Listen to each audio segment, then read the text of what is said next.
Hey, how's it going?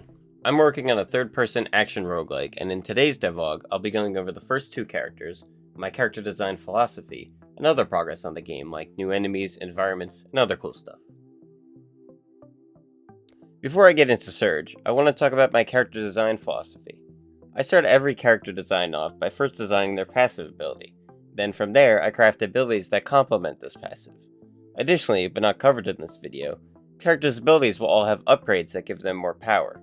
You'll learn more about those once I cover items in the game, so stay tuned for that. Things like doubling the number of projectiles fired, on-hit effects, and other cool things. Each character will have a meter that shows how much of their specialty is contributing to their character. For Surge, it's more damage, except for his slam ability, which also gains more area.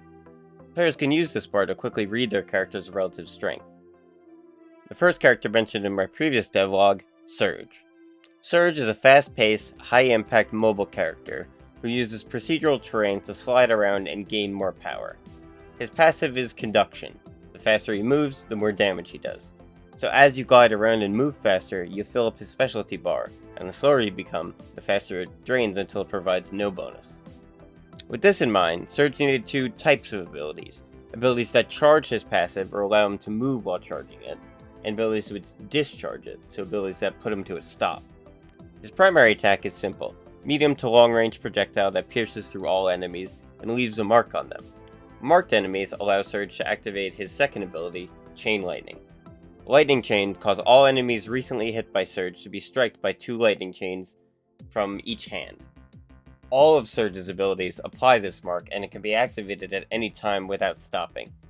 It's quite fun to play around with, and it gives that built-in ukulele, everyone's favorite Risk of Rain 2 item.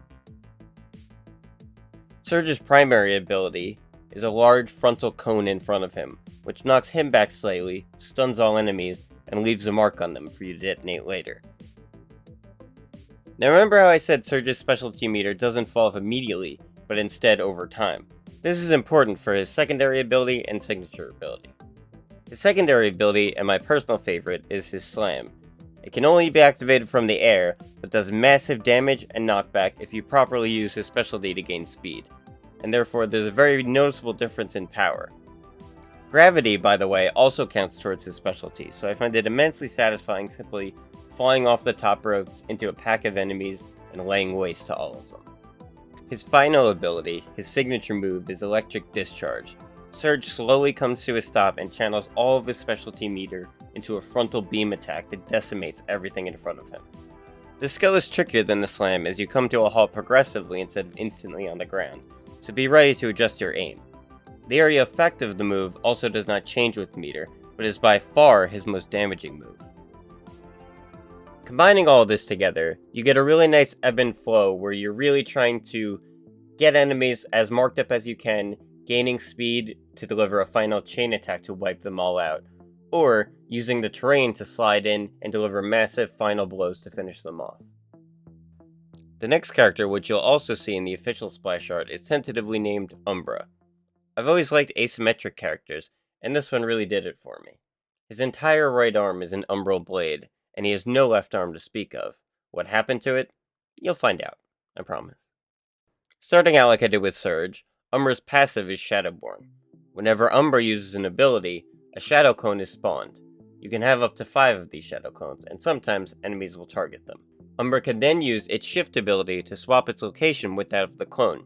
Doing so feeds into its specialty meter. Umbra's specialty meter gives all his attacks more area of effect. I'd like to make the blade grow in proportion to it as well till it's comically long, however that might cause some animation issues. Umbra will be a pure melee, swift, decisive striker, with massive AoEs to slice through hordes of enemies. One thing that is important to all melee characters is defense.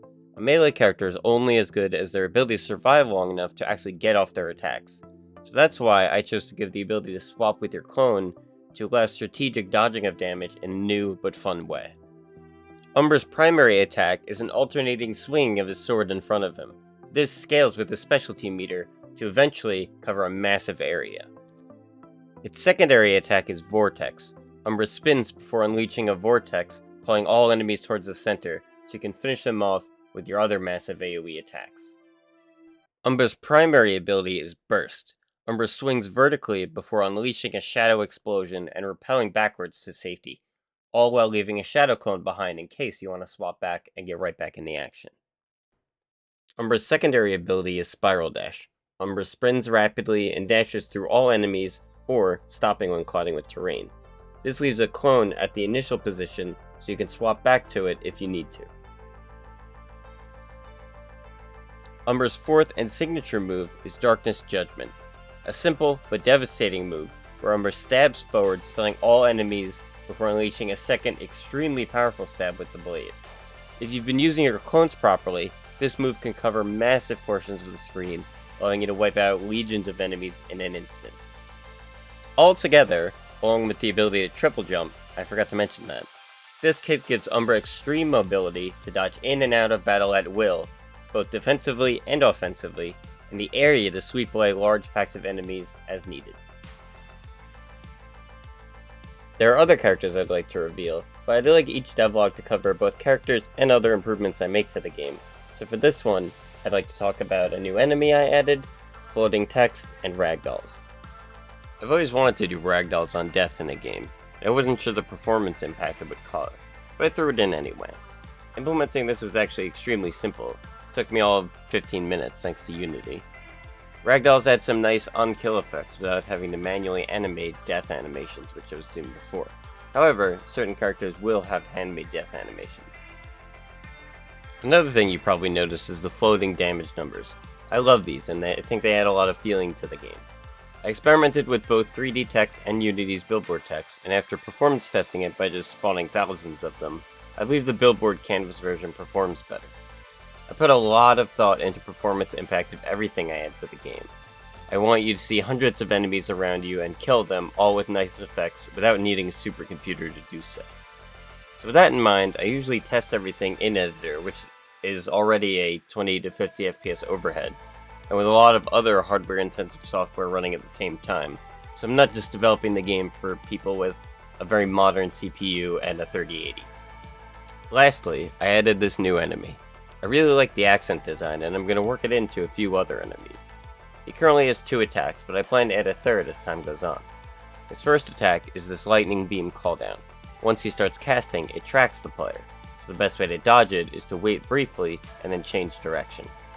Since it's a melee monster, it also has an area slam around it, forcing players to play a bit more safely than just running headlong into him. Its design still needs a little bit of refinement, but there's a big boss version of it, so follow my Twitter to see that when it comes out. Wrapping things up, next video I'll talk about 2 more characters, another new enemy, I'll get a little bit into items, and show off some environment art. Thank you for watching, and subscribe if you're interested in seeing more about the game. See you next time.